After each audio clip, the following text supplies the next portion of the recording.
মানে যারা একবার ওই রাষ্ট্র ক্ষমতায় গিয়েছেন এরা বলবো আমি মরে যাব, তারপর আমি আবার একটু ক্ষমতায় যেতে চাই। তারা এখন সবাইকে খুশি করতে চাচ্ছে, কিন্তু বিএনপি আসলে সবাইকে খুশি করতে পারবে না। যে ক্ষমতার স্বাদ আহ্লাদ খুব মারাত্মক, মাগনা মাগনা পোলাও খাওয়া, কুরমা খাওয়া, তারপরে শেষে যেখানে যাচ্ছেন সেলুট দিচ্ছে, ছাড় ছাড় বলছে, এটা অসাধারণ। মানে যারা একবার ওই রাষ্ট্র ক্ষমতায় গিয়েছেন এরা বলবো আমি মরে যাব, তারপর আমি আবার একটু ক্ষমতায় যেতে চাই। এখন ক্ষমতায় যাওয়ার যে জনগণের ভোট বা নির্বাচন করা এটা দুরূহ ব্যাপার, টাকা পয়সা জনসমর্থন, তো সেটা ছাড়াই এখন কিছু লোক এই ক্ষমতার এই স্বাদ আহ্লাদগুলো পেয়ে যাচ্ছেন। তারা এই জিনিসগুলো ছাড়তে চাচ্ছেন না। তো তারা ছাড়তে না চাওয়ার কারণে তারা কি করছেন, এই নির্বাচন হবে না, এটা সমস্যা, ওটার সমস্যা, অমুকে এলো না, তারেক রহমান সাহেব দেশে কেন আসলো না, সে না আসলে কি রাজনীতি হবে, ইত্যাদি ইত্যাদি নানা রকম কথাবার্তা বলে পাবেল ভাই যেটা বললেন যে আমাদের সামাজিক মাধ্যম এখন অত্যন্ত গুরুত্বপূর্ণ। এখন দেখা গেল যে সত্য নাই মিথ্যা নাই, আপনি ফেসবুকে একটা স্ট্যাটাস দিয়ে দিলেন, গুলিস্তানের একটা বিল্ডিং হেলে পড়েছে, সঙ্গে সঙ্গে দেখবেন যে 2 খতম কোরআন শরীফ পড়া হয়ে গেছে।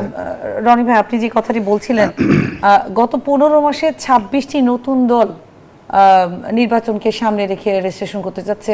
26টি নতুন দল 15 মাসে আসলো।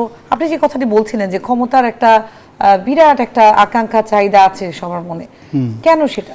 এখন হলো কি যে যেহেতু এটা বিএনপির দোষ, বিএনপির দোষ হলো বিএনপি এই যে 26টি দল এখন নিবন্ধনের জন্য চেষ্টা করছে, এদের চাইতে ছোট ছোট অনেক দলের সঙ্গে বিএনপির বন্ধুত্ব হচ্ছে। তো সবাই মনে করছে অমুকের সাথে যদি, রামের সাথে যদি বন্ধুত্ব হয়, তা আমি শাম, আমি কি দোষ করেছি, আমারও তো এরকম একটা সিট পাওয়া যেতে পারে। অথবা ধরুন আর একজন লোক সে চিন্তা করছে যে ঠিক আছে, আমার তো একটা নির্বাচনী এলাকায় পরিচিতি আছে, ফলে প্রতিটি মানুষই এখন নিজেকে এমপি হওয়ার, মন্ত্রী হওয়ার কিংবা জোটের সঙ্গী হওয়ার, নির্বাচন করার জন্য যোগ্যতম মনে করছে। আর এই সুযোগটি মূলত এই যে এখন বর্তমান যে রাজনীতির যে ভ্যাকিউম, সেই ভ্যাকিউমের জায়গাতে হলো। যেমন আজকে আমি একটা দেখলাম ইমাম সম্মেলন, ইমাম মুয়াজ্জিম সম্মেলন, তো এরকম অদ্ভুত, সেখানে জামাতের আমিরও গেছেন, সালাউদ্দিন সাহেব গেছেন, আমাদের এইটা আজকে নতুন না, বিগত কয়েকদিন ধরে আমরা দেখি বিভিন্ন জায়গায় তারা সবাই একসাথে যাচ্ছে।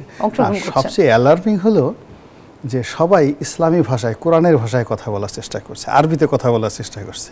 সবাই নাহমাদুহু ওয়া নাস্তাইনুহু যারা পারছে, আবার কেউ একটু বলছে মাদ্দা জিল্লুহুল আলী, মানে একজনের নাম যেমন জনাব পাবেল রহমান, মাদ্দা জিল্লুহুল আলী, আলা হজরত, মানে এই যে ইসলামী লাইনের যে কথাগুলো সবাই অনুকরণ করে বলার চেষ্টা করছে, এটা ভেরি ডেঞ্জারাস। মূল ব্যাপার হলো আপনাকে আপনার নিজস্ব চরিত্র নিয়ে থাকতে হবে, বৈশিষ্ট্য নিয়ে থাকতে হবে।